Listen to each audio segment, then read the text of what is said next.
Off top, in 2002, the UNC Tar Heels lost 59-7 to my Maryland Terrapins. Play the music. This is the Domonique Foxworth Show.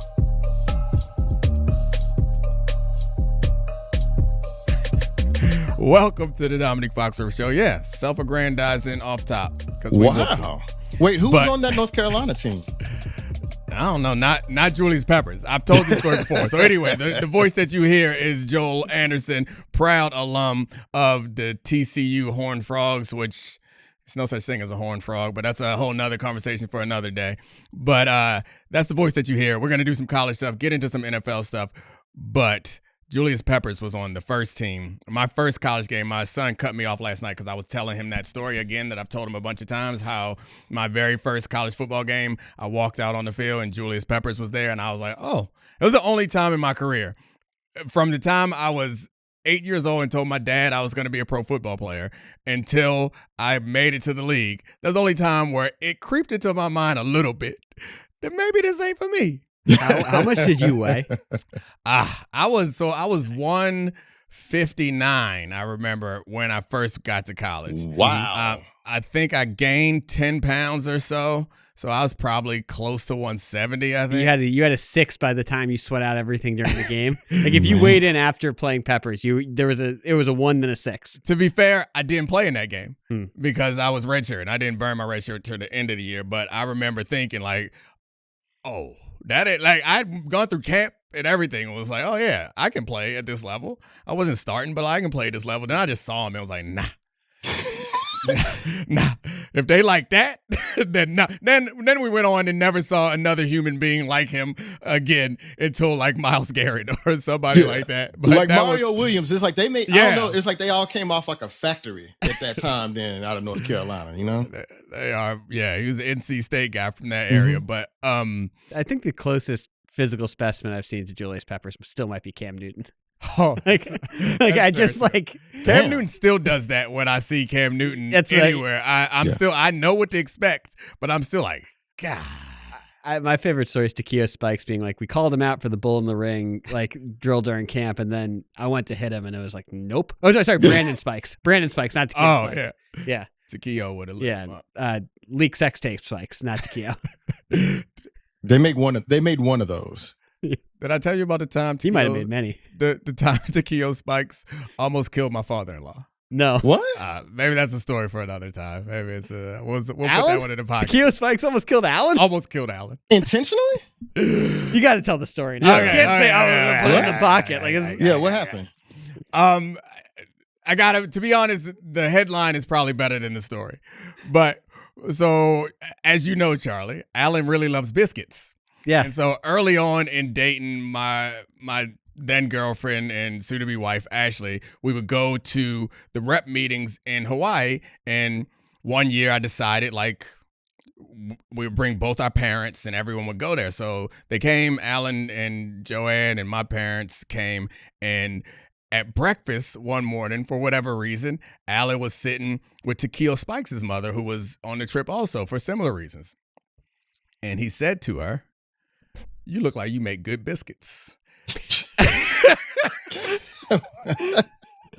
What? And I was like, and then we're just there pause, because I would assume that no one would take that as a compliment. She was flattered. She's like, well, actually, I do make a great. And then we all moved on fine, because I was looking at Takeo like, I mean, I ain't gonna be able to pull you off. Like, I'm looking around for some linemen. Like, where's Whitworth? Whitworth can keep things straight. Was this a teachable moment for Alan? No. It worked out. There's nothing to teach. Like, she took it as a compliment. He knew. The man could smell, he could sense that there was someone in his midst that could whip up a biscuit. But Takeo's cool anyway. He wouldn't have murdered anybody, but I was definitely a little nervous. Like, how is she going to take this? Yeah, I mean, look, you're talking to a man with a neck wider than my shoulders. Well, that's what I was going to say. Is it the necks or the traps? Is that what it is? The thing. Well, it ain't a neck. There is no neck. There's no neck. Yeah, it's the lack of neck that is so impressive with Takeo Spikes. But yeah, he's a great dude.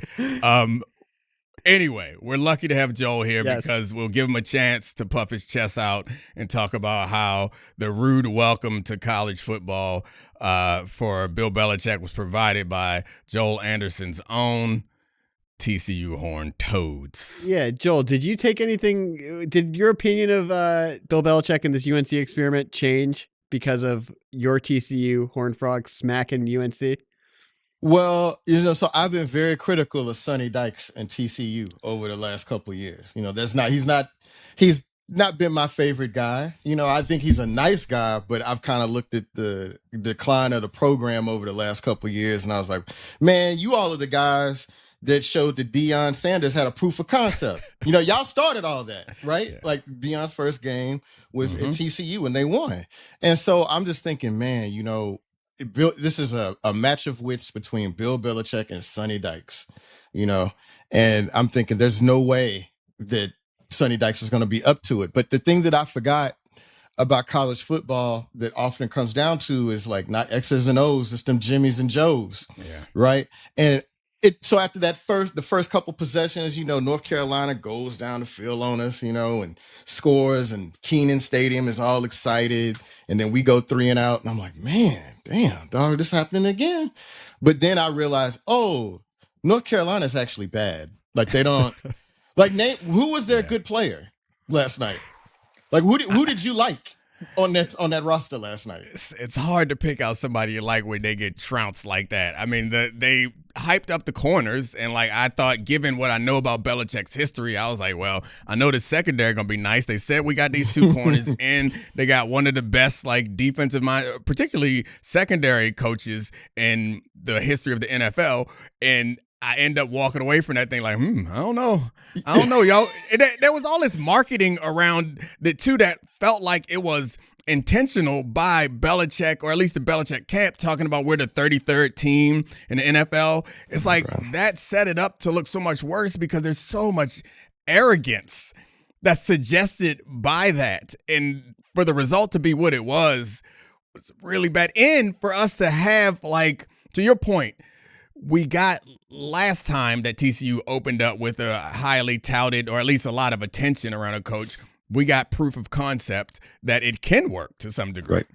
This time, we got proof of the things that we were concerned about. The way that they lost suggests to me that a lot of the things that we were worried about with Bill Belichick, about how he's different, are true. Because we didn't get a well-run organization, a tight ship that makes no mistakes and puts nothing above doing your job. We got sideline kisses blown. We got all types of nonsense.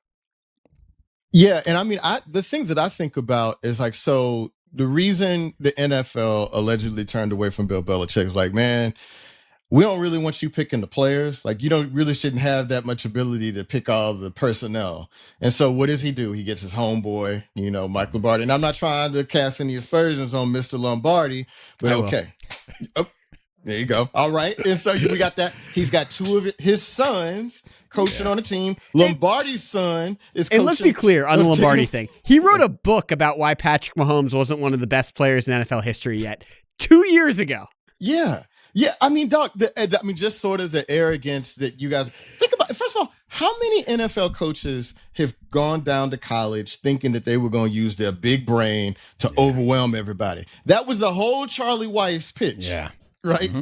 And he had to ran his out of Kansas, and then he ran up out of Kansas. Mm-hmm. Lovie Smith, Mike Sherman, Al Groh, Dave Wanstead, all these dudes have had their turn in the league trying to recreate, this is a professional organization. We're going to do blah, blah, blah, blah. And then they lose, man. And so I never really thought that Bill Belichick would win a national championship. I didn't even think he would win an ACC championship. The thing that just kind of surprised me, like you, Dominique, I was like, I didn't think y'all were going to be that bad, though. And it's been a long time since North Carolina has looked that bad. They're not a great program, but they don't be getting beat by TCU like that. And we should, you just pointed out something very interesting about the NFL and college football coaching styles, which is, and I'm gonna do a cross-sport comparison for a second. But if you look at the NBA versus college basketball, the NBA is significantly more buttoned up and complex, and a lot of the innovation trickles down to college basketball, where it looks like it's a generation behind in how they run offenses, run defenses, etc. In college, on the offense side of the ball, innovation goes upstream to the NFL. Yep. It's usually tested on the college side, and we've seen that as defense, however. We think of NFL defenses as far more advanced and complex. And so I think what was interesting about compared to a Charlie Weiss going down to Notre Dame is we thought Belichick, who is by most measures the most successful defensive coach and malleable defensive coach to his personnel in NFL history, we thought there could be an evolution, or I did, where it could trickle down to college and just, I know TCU is a 3.5 point favorite, and probably part of that was the public nature of Belichick, where it moved the line in a certain way and was able to have that. And they probably obviously should have been a bigger favorite by how they beat the brakes off that team. But I thought there was a chance that coming into this game and coming into this season, Belichick was going to be able to maximize the talent he had on the defensive side of the ball in a way that really confused some of these offensive teams. And to see that not happen was eye-opening, that this guy might no longer be Bill Belichick. So two things jump out to me. One, are we overreacting? No, I think he's washed. Which we may possibly be doing right now, in the same way that we overreacted when Dion first came on and beat TCU, coming off TCU's national championship experience. I think then they went on to have like a much better season than they had the season prior, but still a pretty mediocre season. So we could be overreacting. Maybe things will all come back and they'll break 500 and be fine this year. And also, I would say this about the college innovation.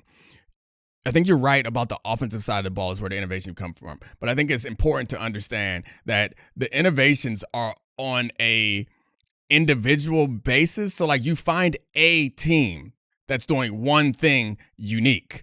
You don't find too many teams that are doing multiple unique things. And I bring that point up because one of the special things about the Belichick malleability is you have a lot more time in the NFL to coach players. And you normally have more talented guys. And being able to put things in that are complex and complicated, that you would argue is probably easier to do in the NFL. So I'm not saying that Bill Belichick hasn't tried it or can't do it, but it's slightly different, I think, than assuming the innovation that he can apply. And you're saying it's flatter, that coaching can affect more because the talent level is so similar team to team in the NFL that if you have better coaching, better scheme, those things, it can have a bigger impact, where in college you can't bridge that gap. Yeah, I'm saying that, and also saying that the celebrating the innovation of college is fair, but it's also important to understand that it's not because individual teams do multiple things. It's because these individual teams innovate in one specific way. And I bring that up because it's about amount of practice time and, frankly, the ability of these kids to internalize and execute a number of different things, how difficult it is. Yeah, right. That's the thing. Like, you have all this time in the NFL to make dudes go over film and go over things over and over again. I mean, allegedly, and I don't know if this is still true in the NCAA world, they're supposed to be limited to so many hours a week, like 20 hours of football a week or whatever. And so they're not going to be able to get as exotic or, as complicated with these kids. And even then, they may not even have the kids that can do the things that they want them to do under the circumstances, right? So, yeah, man, Dominique, you're right. We could be, we could be just over exaggerating like how bad things were. And maybe we look up at the end of the year and North Carolina 6-6 again and all is well, right? Is that a good thing with Bill Belichick? No. Dog, so many coaches come into college now and overhaul rosters, right? There's like, I brought in 70 new guys. We do this. They don't normally look like that. That's the thing. Yeah. Right? Like, that's not really an excuse. People are like, well, he had to do it. North Carolina wasn't like 1-11 when he showed up. They had just played in a bowl game. So, like, you made them worse. These are the guys you picked. You coached them up. I mean, we have to judge you on what's happened so far. Like, again, if they lose to Charlotte, we got a real problem. Okay, we're judging him off of his own standard. Like, this is the best football coach we've ever seen. Yeah. Like, that's the standard he set for himself. So when the question is like, does our opinion of him change? It's not like, do I think that Bill Belichick's a bad football coach who can never figure out college football? Absolutely not. Do I think that the things, all of him, like the media blackout of him not giving people anything and having Jordan on the sideline and Michael Jordan and Randy Moss and Lawrence Taylor and Mia Hamm and flashing to luxury boxes and this different access of the in-season Hard Knocks they renegotiated. Like, all of these things are portending to someone who is operating as a different person compared to the person we saw go to 9 Super Bowls, win 6 of them, win 2 more as the innovative defensive coordinator for Lawrence Taylor and those Giants teams with Bill Parcells. Like, this is a very different person. I mean, that's the part that jumps out to me, is that it feels like there are these ready-built explanations for why it's gone off the rails. And that's the part that's concerning to me, because you had this big marquee window, Monday night, people off work, locked in. Yep. All the celebrities are there. They sent game day there. They got extra people. Teddy Bruschi out there. They got people who don't normally talk about college. They got everybody out there to draw in this moment. They're echoing your marketing lines about how this is going to be the 33rd team and how you're doing everything different and better, and you're going to prepare people. And we're all tuned into this. And all of us in the back of our mind are like, oh, yeah, he also taking pictures doing yoga on the beach. Like, he also negotiating for Hard Knocks things that are so un-Belichickian. I think that's the part that, for me, would be concerning, is that we're not inside the program, so we don't know what's actually happening. But the perception is he does not approach this the same way he used to. And when it turns out the way that it did on the field, and we have these unique stories that are very unlike Bill Belichick coming out, it just sets up for, in college specifically, where so much of this stuff is like campaigns and about political things, about people who believe in you and have your support. Like, it just sends a message that I'm not sure if I'm a booster or I care about this program, that I'm waking up this morning like, I believe, let's back them. Let me send some more money. Let me get it. Let me make sure that we don't lose this guy. It's just a really bad start. If you were a top recruit or a top transfer, would you want to sign your future away to a 73-year-old coach? And I was thinking about this. I wrote about this for the Ringer today. A little plug. You know what I'm saying? Okay, wrote about it. Huh? All right. And so I'm comparing it to Bill Walsh at Stanford. He went back to Stanford after he won those Super Bowls at the San Francisco 49ers and coached Stanford for 3 years, had a losing record the last 2.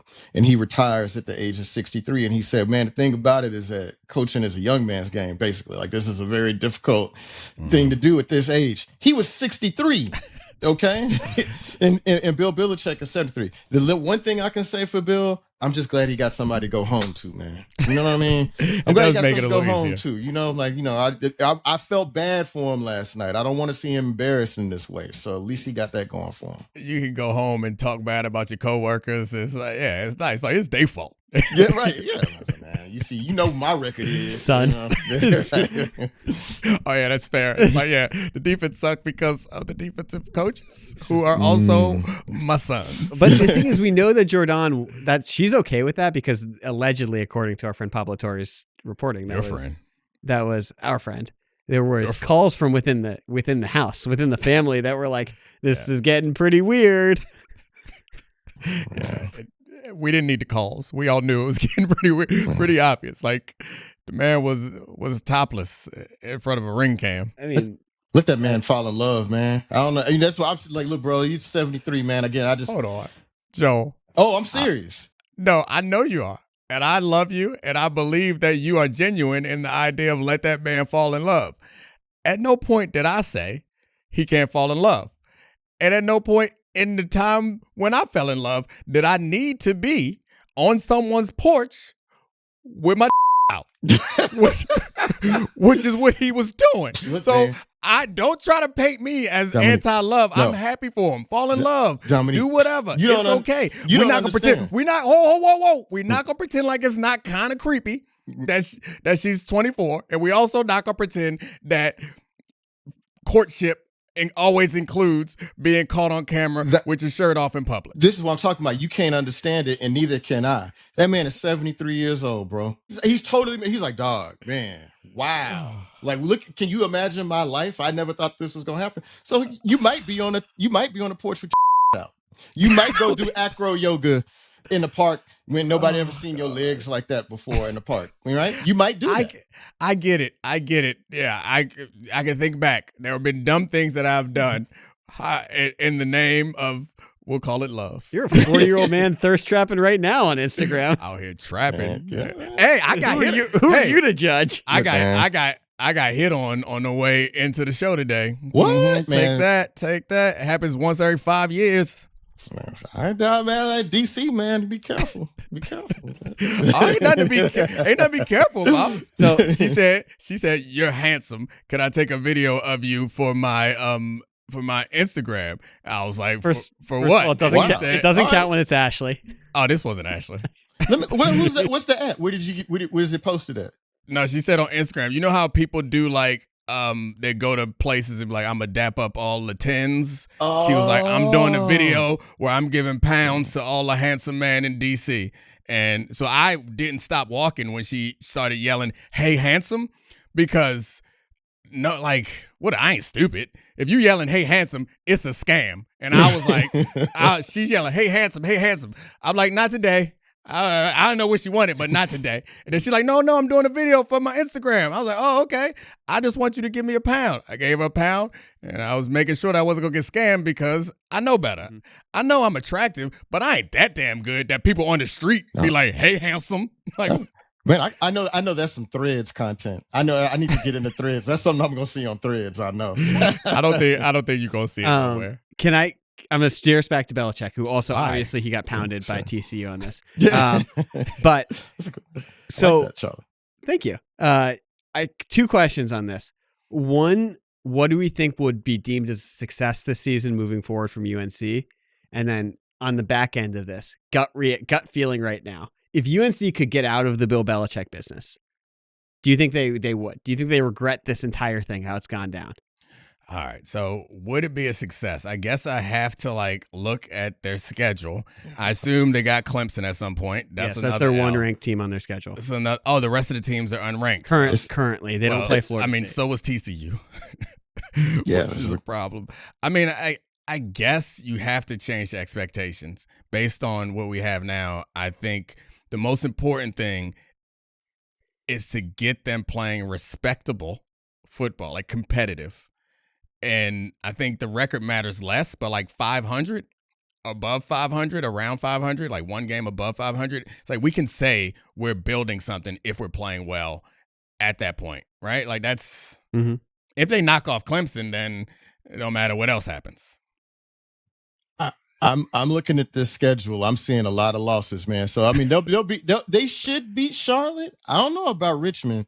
They go to Central Florida. That's what Clemson. That game at California, I saw that quarterback they got, JSK. I don't know about that one. At Syracuse, probably lose that one. Duke and NC State, they could lose those games. So again, see, like Dominique said, 6-6. That seems, it seems possible. And if they don't reach that, then you're probably a little concerned about the direction of the program, I would think. I don't think UNC wants out of the Belichick business. I do think it's possible that they wish they never hired him. Yeah. Because there's nothing positive. I mean, I guess you got Michael Jordan to come to a football game. That's the biggest success of the Belichick. Everything else was kind of bad press. It's a really cool suite for the record. Oh yeah. Belichick. Whoa. I meant to say Jordan, Randy Moss, Mia Hamm. That's pretty pretty cool. That's pretty dope. Pep was up there. Was Pep in the suite? I didn't see Pep in the screenshot of the suite, but I'm sure he was. He was there, and Lawrence Taylor was there too. I don't see Algie Crumpler. You know what I'm saying? Leon Johnson. Yeah, get some of them guys in there, man. Kavusama Mays. There was, I guess the similar situation that we weren't anticipating, but it is pretty similar. It's like Arch Manning, another super hype opener that had all of our eyes and all of our attention, was disappointing. I mean, a Belichick disciple made it a little bit disappointing, and Matt Patricia being the new defensive coordinator for Ohio State. But, I mean, I feel less like there's some grandiose statements. I feel less certain about this than I think we do about the Belichick stuff. Less certain that you're. Less certain either way. Yeah, and the less certain meaning that your opinion, your evaluation of Arch Manning, who's been talked about after only playing a couple games of college football as a potentially number one overall pick, but he was the Heisman Trophy front runner. You feel less certain that that's changed, is what? Yeah, I mean, we suckers, man. We're I get why we got all hyped up. And I think it happens in part because no one wants to be outside of the fun. And when someone is as far as analysts are concerned, we didn't make any big Arch Manning declarations because we ain't watch enough. We just listening to other people. But We tried to have an Arch Manning pod this offseason, and the timing didn't work. We couldn't get Tice on the show to talk about his film breakdown. We lucked out. We did luck out because Tice was high on him. And he's done more work on this of the mechanics and the film from what he played last year than this game. But to be fair, but I mean, I guess I bring that up because obviously it's hard to play football at this level, and that is a tough spot to put the quarterback in. Like, he showed some of the talent, and then there was some issues. Obviously, I think I don't feel as confident that he's head and shoulders above, but we know what happened. It's a lot of hype around him. It's his name. It's like that. Doesn't mean he won't live up to it, but it wasn't so bad that it was like, oh, everybody was wrong about that. It was like, let's take it easy. Give him a chance. What do you think, Joel? Yeah, I was trying to be even-handed about it from the beginning, right? Because Texas is just one of them schools that, everything, all they are is hype, right? That is a hype. That is hype you. And and I was trying to be okay, well, let's just see. But then a couple of weeks ago, I saw Coach Orgeron say he's the best thing I've seen since Joe Burrow. And I was like, oh, okay. I was like, well, damn, maybe I'm missing something.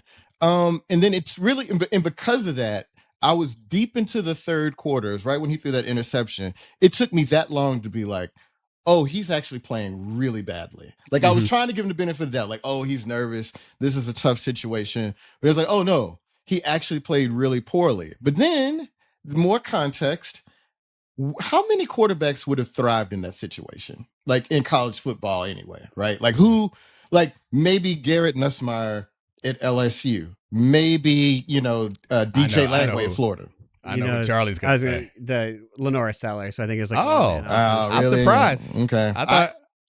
I thought that you were going to point at the other freshman who's getting a lot of hype. Oh, JKS? Underwood. Oh, no, yeah. Well, we can. That's something else.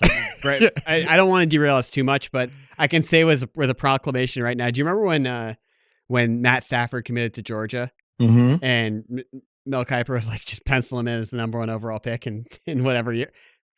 Pencil in Bryce Underwood in the 2028 draft. I'm telling you right now, unless there's unless there's a career-altering injury, they don't make 6'4" quarterback build guys who throw the ball like that. Yeah. I've seen enough.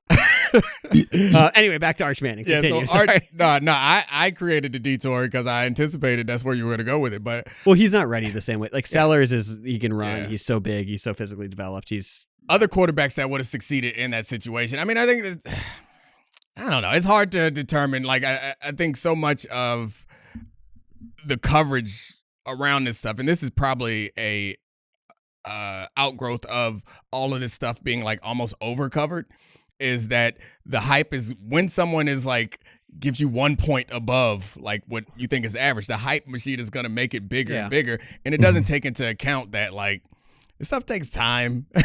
And I guess he's been there for long enough that you would expect him to be a little bit more comfortable. There's a chance that he's not as good as we all thought he was, but I don't think that this one game is enough to. I agree. If people are selling their Arch Manning stock because of this, I'll buy it. I didn't see enough to be this guy's not an elite quarterback or an NFL quarterback. To me, look, Texas was the number 1 ranked team in the country. They were underdogs in that game. That shows you the talent that Ohio State has on this defense and how hard it is for what ostensibly, I know Arch had playing time last year and started 2 games, but this was ostensibly his first time as the guy in Texas. And I don't think that he flashed the talent. I think the most surprising stuff about him playing poorly was seeing him get sped up, see the happy feet, see his mechanics break down on the missed throws, because that's the thing that feels very unmanning. You think of Peyton, you think of the passing academy, you think of the fact that guy was essentially for his entire career a step ahead of the defense at all times, and it was almost impossible to get his clock off. I mean, obviously the Patriots did, you guys did in Baltimore from time to time, but that's not the standard of every NFL team. Just to see Arch behind there was surprising. Well, yeah. And I see, this is what I was going to say. This is his first road start. And the first time, other than for spot duty in the SEC championship game against Georgia last year, that he'd ever played against talent of that caliber, right? And then we spent all this time talking about, Bill Belichick's going to have a decisive schematic advantage over everybody. Well, Matt Patricia is a defensive coordinator there, right? And so he was mixing up some defenses. But the thing that I would say that Matt Patricia, the advantage that he has over Bill Belichick is that he has Caleb Downs, maybe the best player in college football. He has Arvell Reese. He has Kenyatta Jackson. He has all this other talent. And so it's fair to judge Arch on what happened on Saturday. But like, is it fair to think that is who he is going to be and who he is?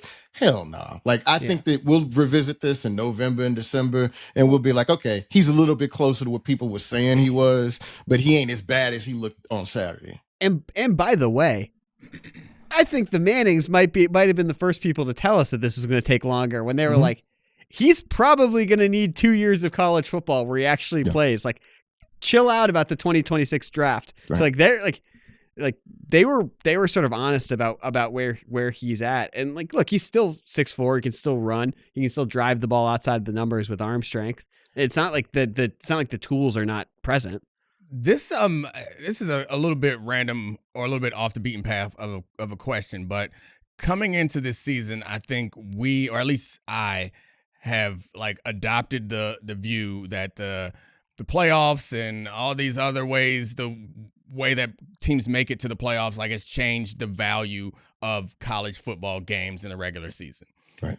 This weekend was really fun, but we know, given like how Penn State and panned out last year, and even Ohio State, how things worked out for them, we know that none of these teams are eliminated in the way that they would have been. Did it make the weekend any more or less enjoyable for you? I guess is what I was thinking, because I enjoyed the weekend the same, I think, as I would if I knew that these guys were completely eliminated. These games wouldn't happen if those guys could be completely eliminated. Yeah, absolutely. They wouldn't play those games. Like Notre Dame going down to Miami. Nah, why would you risk that first week of the season, right?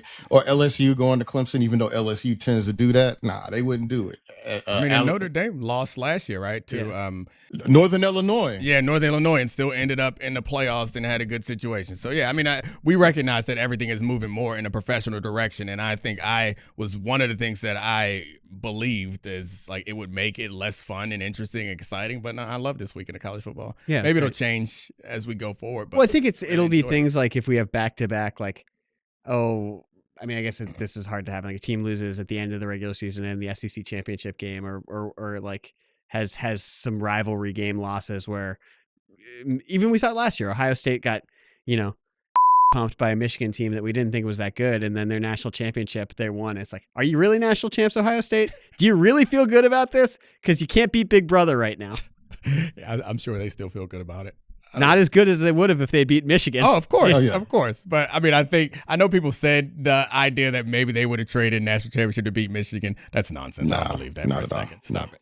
I mean, I don't want to come out as an advocate for more playoff games and making it easier to get in, but I will be willing to say this weekend was still dope, even though we know that the college football season has changed and teams can still get in with early season losses and late season losses in Ohio State situation. Yeah. All right, Joel. Appreciate you, brother. Oh, man. Anytime, bro. Have me back. You know what I'm saying? I keep saying bring me down, although DC's a little sketchy right now. You know what I'm saying? I'm trying to avoid them streets for a little bit. Man. But well, never mind. I'm not even going to say that. I think you'd be all right. Nope. Yeah, you don't know. Yeah, I don't know. I don't know. Them curls are a little loose. You got them curls looking a little loose. Yeah, they might make some assumptions. Yeah, right. All right, Joe. Well, we got to get you down here at some point since you're only like 20 minutes away. All right, brother. I appreciate you. Anytime, bro. All right, we got football, Charlie. Season opener Thursday night coming up. Eagles, well, I guess Dallas at Philly. I think this is kind of an awesome season opener. I know it's not as good as last year we had Kansas City or Baltimore at Kansas City, which doesn't get much. And Baltimore's got the Bills this week, which is incredible. Oh, yeah, that's like legitimately. I mean, we'll preview all of this. Mm-hmm. Our Friday show that comes out will go through all of the interesting things from the first weekend slate. But S tier game of Bills Ravens. It might be the best matchup that you can have, period, for a regular season game. But we can put that off. We'll get to that for the Friday show. Yeah. But this one, I think we won't have another show before the Thursday kickoff game. So I'm I think so excited. Yeah, I mean, football is pretty fun, man. I'm happy that it's back. There's a couple of things in this game. So I think the reason why, so last year's matchup was a good one because we were like, yeah, this could be a conference championship matchup. Mm-hmm. I don't think we anticipate this being the same level where obviously the Eagles are defending champs and they are one of the favorites in the NFC, if not the clear-cut favorites. The Cowboys were not that before they got rid of Micah Parsons and replaced him with Kenny Clark and some draft picks. Yeah, but I don't think that they are going to be a real championship contender. But I think there are a number of things that we could learn from this game. Like, I'm excited to see, like, one, what this offense looks like. Because last time the Eagles made a run to the Super Bowl, they lost their coordinators and they came back and struggled, particularly with responding to the blitz. The quarterback struggled a lot. Jalen Hurts struggled a lot. This is a similar situation. They lost their offensive coordinator again. He's coming back. They've also are playing in a different way, and you would expect them to approach this season differently, coming off of how well Jalen played in the Super Bowl and coming off a season where Saquon Barkley was like a 90s running back with with the amount of workload they put on an individual player chasing that 2000. Wondering what type of player we're going to see, or what version of Saquon we're going to see this year, especially given that he has some injury history, and how this offense is going to change and evolve. That's interesting. Do you think we'll see more? I mean, I guess, do you have any questions about injuries to the Eagles' offensive line? What do you think that could be the change of that? Because I think against this Cowboys defense, I mean, look, we know that every team in the NFC East has been like, it's a priority to stop the run. Even Jerry Jones was saying that with Kenny Clark. I mean, that's largely fluff because they had a toxic ending to his relationship with the best players had in 30 years in Micah Parsons.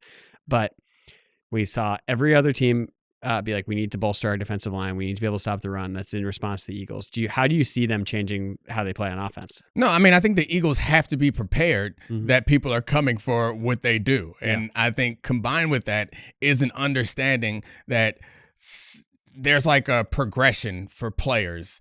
And for Saquon, I think he's reached whatever he's going to reach. It's scary, with the exception of like Derrick Henry. Normally when guys pass that 370 touch threshold, like that next year, it can look like a totally different person. Even if I'm willing to accept, and I'm not arguing that Saquon will not have the ability to perform as well as he did. What I'm saying is there are some boxes that you have to check as a player, and then your focus changed. And I think coming off a 2,000-yard season, I think both Saquon and everyone in the Eagles are going to approach this season in a way that Saquon needs to be a little bit more protected. They're not looking to set another record or to break another milestone. They're looking to be effective and win and get him healthy to the playoffs. And I think that and with teams focusing on stopping that, I think that's going to put them in a situation where they're going to have to operate this offense slightly differently. Fortunately, they're constructed in a way that allows them to pretty much do whatever the hell they want with a good offensive line, two really great recievers, and an awesome running back. Yeah, an offensive line that has performed like borderline all-time great good last year. And, I assume they'll even if they don't pick up right where they left off, they'll still be one of the best units in the entire NFL. It's so funny you think that. What I was most interested in this game was actually to see how their new look pass rush, if it's going to be able to get through Dallas, and like if Dak Prescott has time, if the Eagles pass rush doesn't get home, and he's able to operate with CeeDee Lamb and George Pickens in a way that, we haven't seen Dak with two legitimate receivers in a couple of years, which is when he was at his absolute best with Lamb and Amari Cooper. That to me would portend something more interesting for the Eagles, because we know that their secondary is elite. We know that they have guys at every single level. They have Zach Bond and Jihad Campbell.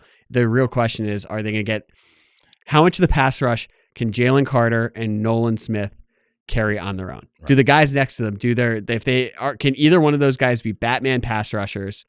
And can the supporting guys around him be good enough sidekicks to really get home? Yeah. No, I mean, I think that'll tell us a lot about this team going forward. I don't think that anyone expects them to lose, but obviously in the NFL, you can lose at any point, and like all the teams are super talented. Dak Prescott playing at his highest level. If you get that, then you could be in a shootout with a team that we're unsure about their pass rush. The problem is there's so many more questions about the Cowboys than there are about the Eagles. I don't think the Cowboys part of it is going to be interesting, in part because it's just the Cowboys, but because it seems like, based on their records recently, that their little mini window. And I think we've come to realize that teams in football make like a 3-4 year run. Yeah. And then even the good teams with great quarterbacks take a step back. They made a long run with Dak. Yeah. They were really good for a lot of years. And then make another run. And I guess what we'll know from this is this team, are the adjustments that they're going to make schematically on defense enough to make this defense middle of the pack or higher? And can Dak compensate for it on offense? Like the best way for them to win is they have an average to slightly above average defense, and that offense is humming with throwing the ball a lot. Yeah, and go back to how they were outscoring everybody and getting up and letting sacks happen. So I think that'll determine some things going forward, because I think one of the things that came out of the Micah trade is, are they planning on blowing this all up? Yeah, I know. And we'll find out. We'll find out, I think, really soon. If they're competitive in this game, I think those things go away. If they're not, we start hearing conversations about how this rebuild happens. Yeah, I mean, look, you're on Get Up. You're on First Take. Oh, can't wait. You got to be salivating. Oh, can't wait. Let the Cowboys lose. Monday morning, I guess I won't be on there Monday. Tuesday morning, calling for a blow up. All right, Charlie, I appreciate you. Thanks to all the great producers. Thanks, Joel Anderson, for joining us. I love you, Podville. We out. This is the Domonique Foxworth Show.